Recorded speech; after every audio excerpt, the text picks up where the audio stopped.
ఈ దేశానికి స్వతంత్రం సుభాష్ చంద్రబోస్ వల్ల వచ్చింది. ఈ మాట నేనంటే నువ్వు వినవు. ఎవడన్నది? బ్రిటన్ ప్రైమ్ మినిస్టర్గా అప్పుడున్నవాడు అట్లీ. వాడే మనకు స్వతంత్రం ఇచ్చినవాడు. అంటే అక్కడి నుంచి వెళ్ళిపోయిన వాడు వాడు కదా.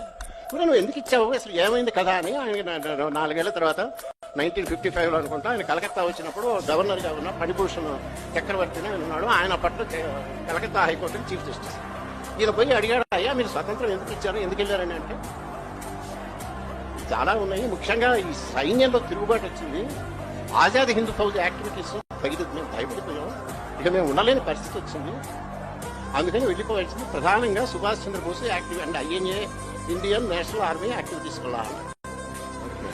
ఆయన రెండో క్వశ్చన్ అడిగాడు, మరి Gandhi, what is the impact of Gandhi అన్నాడు. ఈయన బ్రిటిష్ ప్రైమ్ మినిస్టర్ గారు అన్నాడు, ఒక వెటకారంగా నవ్వి మినిమల్ అన్నాడు.